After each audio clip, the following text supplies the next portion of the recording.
ใส่มนุษย์สารเท่เลยกระบอกใส่แล้วบอกอันที่เอาไปใส่เองได้สัก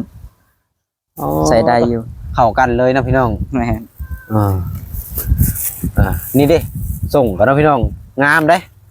ตัวละ135,000ต่อได้ตัวละ130,000นี่นะพี่น้องเนาะแล้วก็มีเสื้อนี่ก็ตัวละ135,000คือกันนี่นะพี่น้องเนาะนี่งามบ่งามอยู่แพรต่างกันเนาะกับน้ำเจ้าอันนี้จักโตเท่าไหร่นี่60บ่แม่นรวมๆแล้วก็เป็นอัน260,000เนาะพี่น้องเนาะแล้วก็เอาเงินส่วนที่เหลือให้น้องเพิ่นก่อน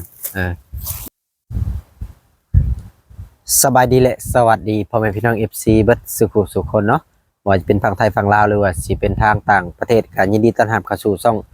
YouTube บ่าวแอนสตูดิโอหรือว่า Facebook Fanpage บ่าวแอนอีกแล้วเนาะพี่น้องเนาะซึ่งเปิดภาพมาตอนนี้ก็เป็นบรรยากาศยามแลงๆเนาะพี่น้องเนาะบรรยากาศ5 โมงแรงแต่เว้นก็เริ่มแดงแล้วเนาะพี่น้องเนาะก็นั่งอยู่บ้านของน้องอาเบยเพิ่นคือเก่าเนาะพี่น้องเนาะบ้านนาทองเมืองชลบุรีแขวงสะหวรรณเขตเนาะพี่น้องเนาะก็จะเป็นมื้อที่2เนาะพี่น้องที่เดินทางเข้ามาหาเพิ่นอะไรนะพี่น้องเนาะมื้อแรกๆก็ได้เดินทางเข้ามาก็เห็นเฮือนชาลานแป้นบ่อยู่บ่เท่าเพิ่นก็โอ้ค่อนข้างจะนักหนาสาหัสพอสมควรเนาะพี่น้องเนาะหลังจากที่เอาลงเฟซหรือว่าเอาลง YouTube ไปก็มีหลายๆคนเนาะพี่น้องอยากเอาน้องอาเบยนี่ไปเป็นลูกบุญถอกบุญธรรมเนาะพี่น้องเนาะซึ่งเฮาก็ยังบ่ทันได้คุยกับเพิ่นเนาะพี่น้องเนาะก็เลยจะมาคุยกับเพิ่นเนาะแล้วก็อันที่2ก็นี่แหละมีอัน FC หรือว่าอันผู้ใหญ่ใจบุญเนี่ยเนาะน้องต้าเนาะพี่น้องกับอ้ายทองใสเนาะพี่น้องฝากเงินมาให้ทางบ่แอนนี่ซื้อเครื่องซื้อของมาให้น้องเพิ่นแล้วก็เป็นเกิบเนาะพี่น้องเนาะเป็นส่งแน่เนาะพี่น้องน้องต้าเนี่ยก็จำนวนเงิน300,000เนาะพี่น้องอ้ายทองใสก็200,000เนาะพี่น้องรวมๆกัน500,000ก็นี่แหละซื้อของมาให้เพิ่นแล้วก็จำนวนเงินที่เหลือก็จะได้มอบให้เพิ่นเนาะพี่น้องคั่นซั่นก็จะได้เข้าไปแล้วได้พี่น้องค่อยขับลงแรงเลยนะพี่น้องเนาะลังก็เตาควันอยู่กุ้มเนาะพี่น้องเนาะเด้เนาะพี่น้องบรรยากาศยามแรงๆอยู่บ้านน้องอาเบยเพิ่นอีกคือเก่าเนาะพี่น้องเนาะโอ้ค่อยขับลงแรงเลยกินฮอดบ้านหรือได้พี่น้องเอ้ยกันยามแรงๆเลยบ่เห็นนี่ก็ได้นี่เลยน้องเพิ่นก็กินข้าวกินน้ำเลยบ่มื้อนี้หรือว่าจังไดดีเนาะ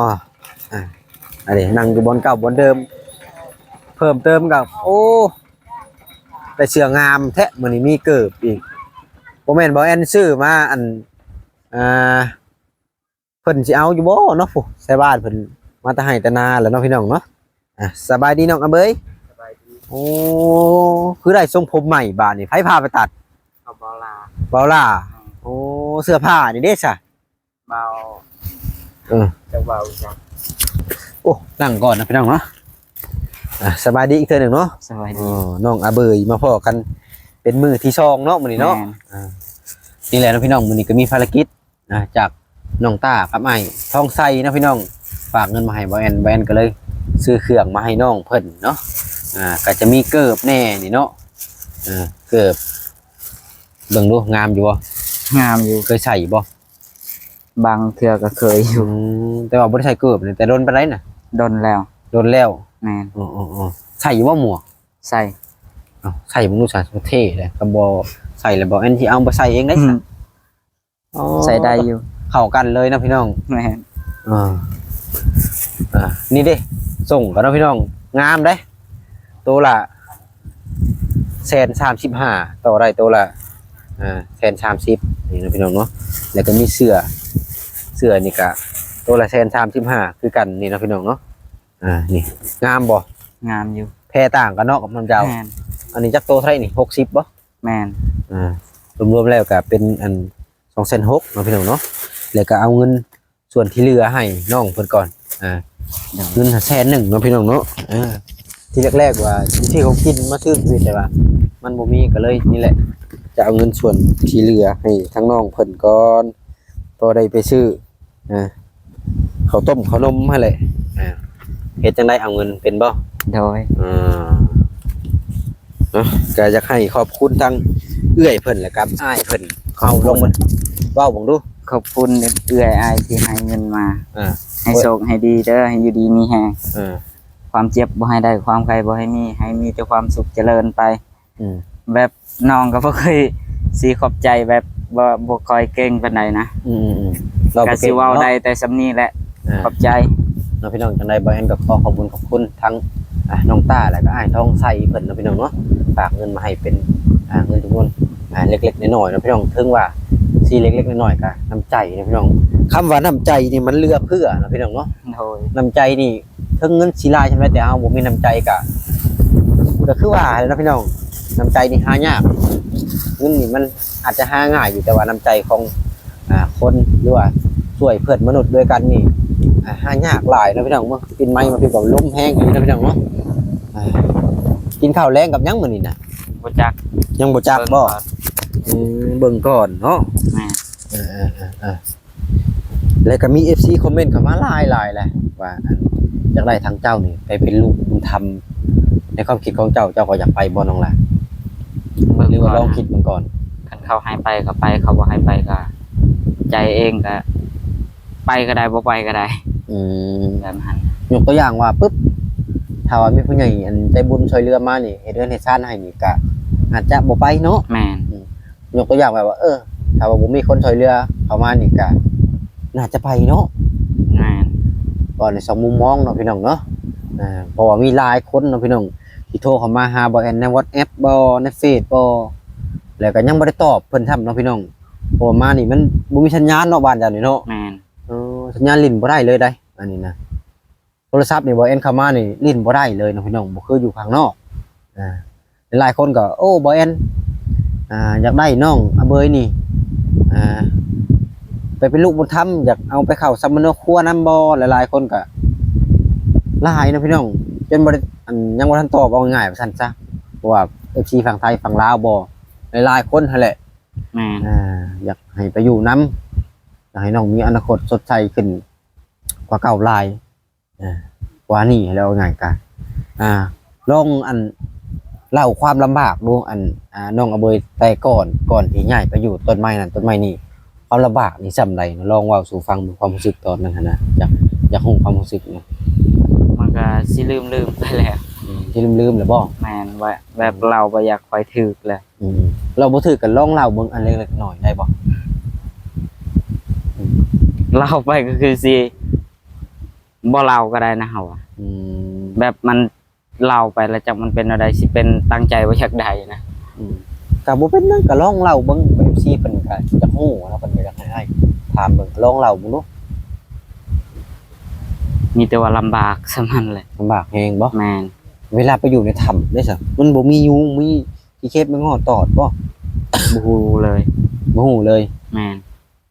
มันก็เคยตอดบ่ขี้เข็บนะ เคย ในงอดได้ซะ แม่งอดก็เคยตอดนะ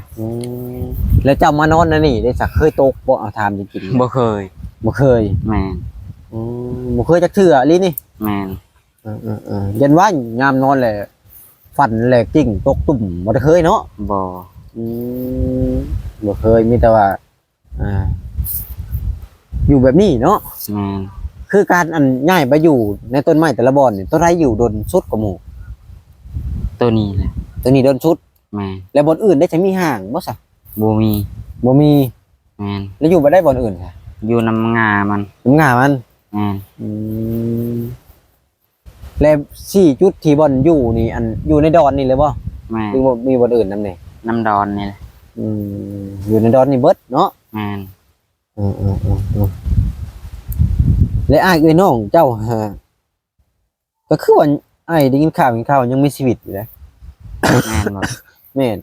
มันมีชีวิตก็ดีมี แต่ก่อนเนี่ยเจ้าเคยย้ายไปอยู่บ้านใดอ้ายถาม แต่ก่อน เคยแม่นบ่ เคยอยู่ เคยย้ายไปอยู่บ้านใดลองว่าสู่อ้ายฟังดู ตาแขกก็เคยไปอยู่แล้ว เทื่อเดียว แล้วไปอยู่นำไผ ไปอยู่นำไม่ฮัก นำแม่ฮัก แม่น แล้วมาจังได๋ซะบัดนี้ มาแบบอยู่กับบ่ค่อยม่วนปานใด ย่างมาบ่ เขาจ้างรถให้ เขาจ้างรถให้ แม่น จึงได้มาฮอดพี่หั่น แม่น แล้วก็คือยามให้ยามหน้านี่ถ้าสมมุติว่าพ้นตกมานี่บ่สินี่อยู่จังได๋ซะ ไปอยู่ถ้ ไปอยู่ถ้ำ ำแม่น ถ้ำนี่ใหญ่บ่ถ้ำนะ ใหญ่ จากมือจะให้พาไปเบิ่งได้บ่ ได้ โอ้มันบ่ได้มีงูแง่วนั่นนะครับ ก็มีเขาว่าตะกี้เดี๋ยวนี้บ่จักจักมีจักบ่มี มันบ่ได้หลอนบ่กลางคืนมันบ่ได้เสียง บ่ ดังวูบวีบบ่ บ่ เสียงลมคืออยู่แล้วเนาะ แม่น คือกล้าอยู่ในถ้ำ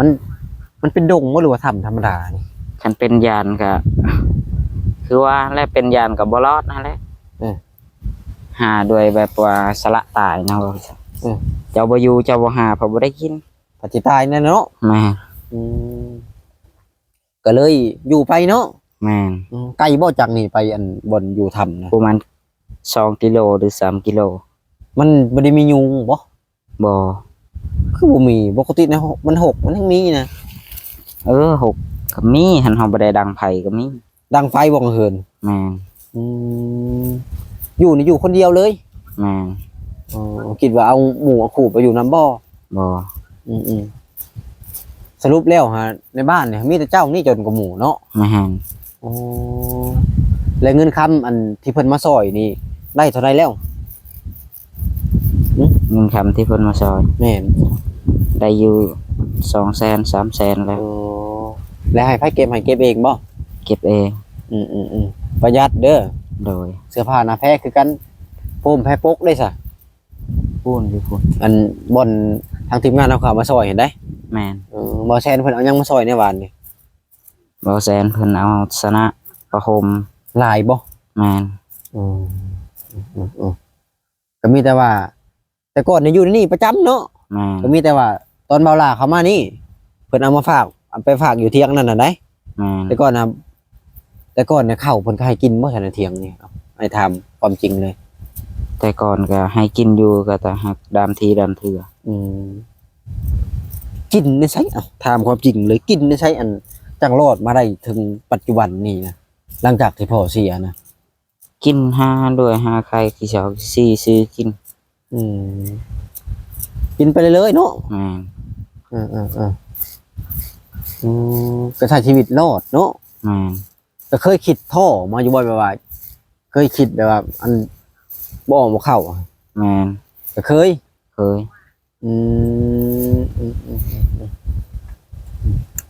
พอหนาวอีหลีเนาะก็ยังดีมื้อนี้เพิ่นได้ไปนอนอยู่พุ่นบางช่วงหนาวให้ได้นอนใช่จ้ะอันเบยหนาวเมื่อกี้นี่หนาวเดือน2เดือน3นะ นอนอยู่ดง นอนอยู่ดง แม่น มีผ้าห่มบ่ซะ มี มี มีอยู่นำอันนั้นชาวบ้านตั้งแต่บ้านสนุนใส่เอามาทางให้ ไทบ้านชนุนไซเอาให้ ทางให้ซอยเขา แล้วก็นอน ทำให้ นำเขา รายการที่ฮู้กับบ่าวสายพลนี่ได้ซะไปฮู้กันในสายๆนี่ดูหากะฮู้นี่บ่ หากระหูน หากะฮู้นี่ แม่น คิดว่าเจ้าฮู้กันแต่โดนแล้วบ่แม่นเนาะ บ่ฮอ อ้ายคิดว่าฮู้กันแต่โดนแล้ว แสดงว่าหากะฮู้ตอนที่บ่าวสายพลนี่เทือนแหละเพิ่นมาซื้อไม้นำในบ้านนี่อันนี้น่ะ แม่น อันนี้ก่อนที่ฮู้นี่ มีคนแนะนำมาเนาะ แม่น ให้มาถ่ายคลิปเจ้า แม่น เจ้าบ่มีบนอยู่บนเช้า แม่น คือพ่อแม่เพิ่นนี่แม่นะนี่ป้าพี่น้องพ่อนี่เสียน้องอาเบยนี่พ่อเสียนี่ มีจักคนอันห้ามพ่อไปถิ่มตอนพ่อเสียนะ มีอยู่5 คน 5 คน แม่น เพิ่นเฮ็ดจังไดอะนะใส่โลงไปบ่หรือใส่เมียง ใส่ไม้ไปนี่ล่ะ เอ๊ะ โรงเฮ็ดโรงไม้ เฮ็ดโลงไม้ แม่น อือ เป็นไอ้แวนก็ได้และมี5คนห้ามไป แม่น ห้ามไปเฝ้านี่บ่รู้ไปจูด ไปเผา ห้ามไปเผาในไสน่ะ พี่ภาษาทางพุทธ เจ้าก็ไปบ่ตอนพ่อเสียนะ แม่น แล้วได้ค่าหยังแน่ตอนพ่อเสียนะ บ่ได้ค่าหยังเลย บ่ได้ค่าหยัง แม่นบ่ได้มีหยัง มีแต่ว่าเพิ่นเอาห้ามไปให้วิทย์หมู่บ้านซื่อๆนี่ แม่น เจ้าก็ให้บ่ตอนพ่อเสีย ให้หยังเลย รู้จักความแล้วตอนนั้น แม่น รู้จักความแล้วตอนนั้นเนาะ แม่น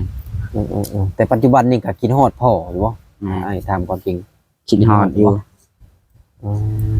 แต่ก่อนนี่มีเพิ่นหาเลี้ยงเจ้าเนาะ แม่น ถ้าสมมุติว่าแม่ยังมีชีวิตอยู่นี่ก็อยากเว้าหยังกับแม่ถ้าสมมุติว่าแม่ยังมีชีวิตแม่คนที่ทิ่มไปนี่ลองเว้าเบิ่งดู ถ้าแม่กลับมาอยู่นำก็ให้อยู่คือเขา ถ้า อยากถามแม่ บ่กลั บอกว่าเหตุผลหยังแม่จึงถิ่ม อยากถามอยู่ ถามมึงดูถามในคลิปนี่ถามน้องมึงดู บ่อยากถาม ปินหน้ามึงดูถามมึงดู บ่อยากถามนํคลิปอันเห็นหน้าแม่จริงอ่ะ อืม ก็ถามได้ บอกสมมุติว่าแม่เพิ่งแม่เพิ่นเบิ่งอยู่เด้ตอนนี้ยังไงไลฟ์สดอยู่นี่ บ่จัก เว้าแล้วมึงดูความรู้สึกที่เจ้าอยากเว้ากับแม่คำแรกๆว่าพ่อยังแม่จึงถิ่มเจ้าไป เป็นหยังจึงถิ่มให้เจ้าอยู่กับพ่อ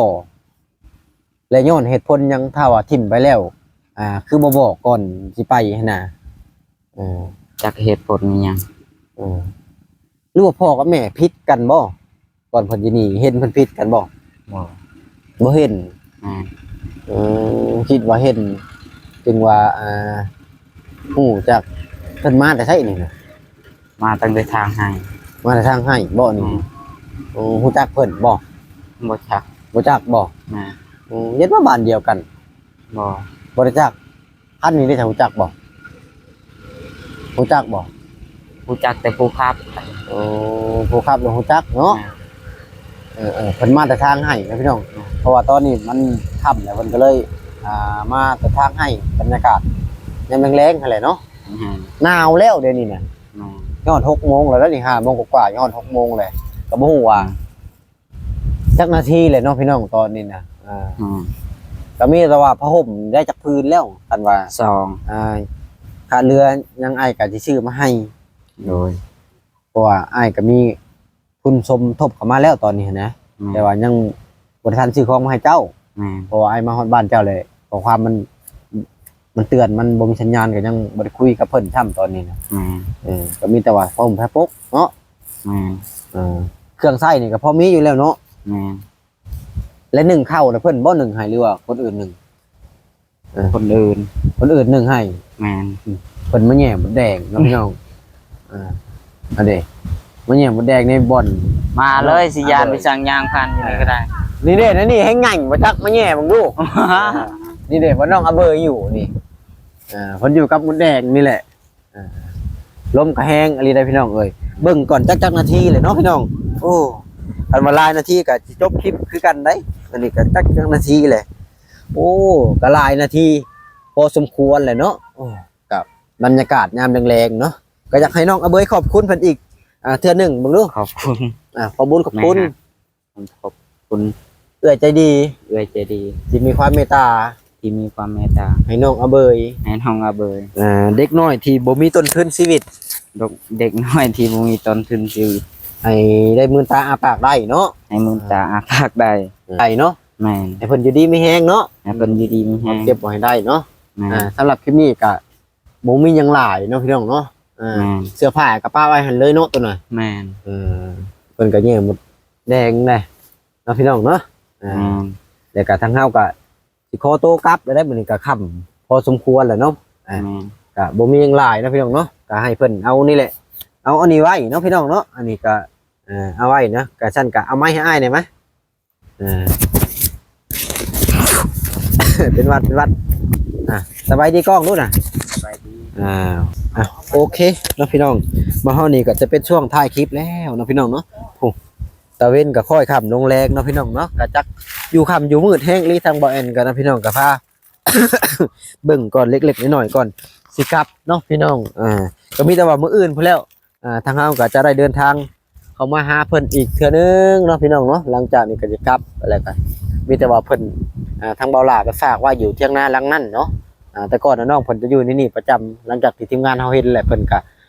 ไปฝากนะหั่นพอเที่ยงแล้วนั่นเป็นญาติของเบาหลาเพิ่นเนาะพี่น้องเนาะป้าตกลงบูดบาดต้นไม้บ่ได้มีบอกมีใบได้บ่อนที่บ่อนน้องเพิ่นอยู่นี่เนาะพี่น้องเนาะนี่ให้เบิ่งบรรยากาศ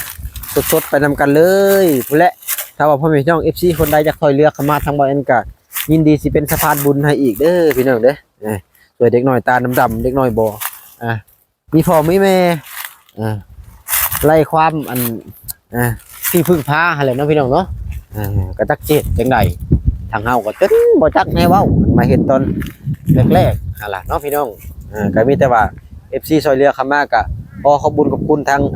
พ่อแม่พี่น้อง FC หลายๆเนาะ ที่ยื่นมือเข้ามาช่วยเหลือหรือว่าให้บ่าวแอนเป็นสะพานบุญให้ได้นะพี่น้องวะแต่ได้ขอขอบคุณขอบคุณพ่อแม่พี่น้อง FC ที่เข้ามารับชมให้อยู่ดีมีแฮงเบิดสู่คู่สู่คนเนาะพี่น้องเนาะสำหรับคลิปนี้ก็จะขอโตวจบเลยเด้อพี่น้องเด้ออยู่ดีมีแฮงสุขกายสุขใจถ้าว่าคนใดเข้ามารับชมทางคลิปบ่าวแอนแล้วก็เนาะพี่น้องเนาะขอตัวลาไปก่อนเนาะพี่น้องบ่ลาใจห่างหนาวแล้วบัดนี้กลับก่อนพี่น้องเอ้ย